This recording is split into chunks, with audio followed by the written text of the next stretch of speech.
महाराष्ट्राच्या राजकारणात आज असा एक अभूतपूर्व आणि ऐतिहासिक भूकंप झाला आहे, ज्याच्या धक्क्याने केवळ मुंबईच नव्हे तर दिल्लीचे तख्तही हादरून गेले आहे.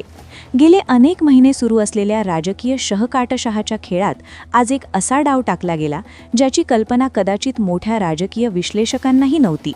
शिंदे गटाचे अत्यंत आक्रमक, डॅशिंग आणि उत्तर महाराष्ट्राचे बुलंद तोफ म्हणून ओळखले जाणारे कॅबिनेट मंत्री गुलाबराव पाटील यांनी आपल्या 15 सहकारी आमदारांसह पुन्हा एकदा मातोश्रीची पायरी चढून उद्धव ठाकरे यांच्या नेतृत्वाखाली जाहीर पक्षप्रवेश केला आहे. ही घटना म्हणजे केवळ एका मंत्र्याची घरवापसी नसून महाराष्ट्राच्या राजकारणातील एका नव्या पर्वाची नांदी मानली जात आहे. या एका निर्णयामुळे शिंदे सरकारचे संख्याबळ आणि नैतिक अधिष्ठान या दोन्हीवर मोठे प्रश्नचिन्ह निर्माण झाले असून राज्याच्या सत्तेची समीकरणे आता एका रात्रीत बदलली आहेत. आज सकाळपासूनच मुंबईतील वांद्रे येथील मातोश्री निवासस्थानाबाहेर काहीतरी मोठे घडणार असल्याची कुणकुण लागली होती.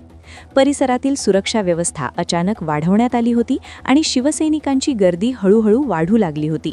दुपारी बरोबर 12:30च्या सुमारास जेव्हा गुलाबराव पाटील यांचा ताफा आणि त्यांच्या मागे असलेल्या गाड्यांच्या रांगा मातोश्रीच्या अंगणात शिरल्या, तेव्हा तिथे उपस्थित असलेल्या हजारो शिवसैनिकांनी एकच जल्लोष केला. फटाक्यांची न थांबणारी आतषबाजी, ढोल ताशांचा कडकडाट आणि शिवसेना जिंदाबाद, उद्धव साहेब आगे बढो अशा घोषणांनी संपूर्ण वांद्रे परिसर दणाणून गेला होता.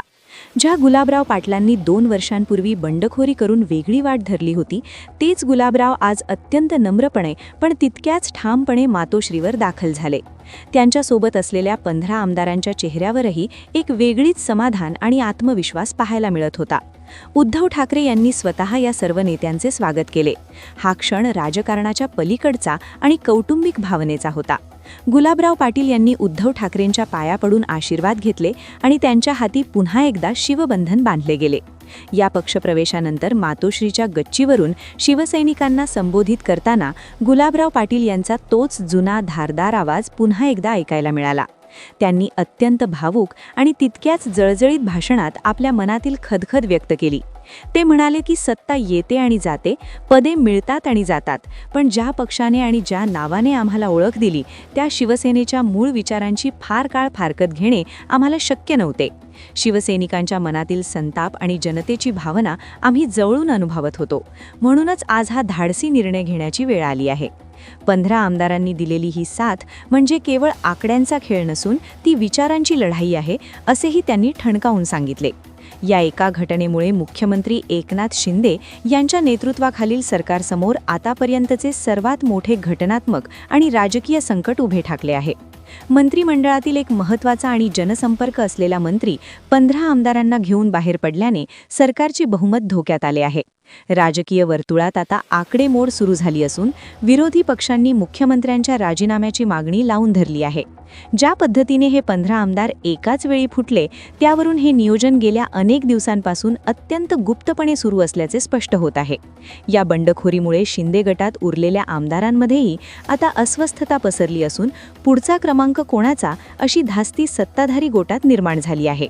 या धक्क्यातून सावरण्यासाठी सत्ताधारी नेत्यांची आपत्कालीन बैठक बोलवण्यात आली असली तरी जनतेत गेलेला संदेश आता पुसणे कठीण झाले आहे. उद्धव ठाकरे यांच्यासाठी हा दिवस एखाद्या मोठ्या विजयासारखा आहे. पक्ष फुटल्यानंतर सातत्याने होणारे आरोप, न्यायालयीन लढा आणि निवडणूक आयोगाचे निर्णय या सर्वांच्या पार्श्वभूमीवर गुलाबराव पाटीलांचे परतणे हे ठाकरे गटासाठी बूस्टर डोस ठरले आहे.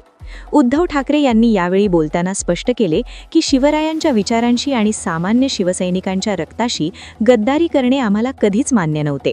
जे लोक चुकले होते त्यांना आपली चूक उमजली असून मातोश्रीचे दरवाजे निष्ठावंतांसाठी नेहमीच उघडे आहेत.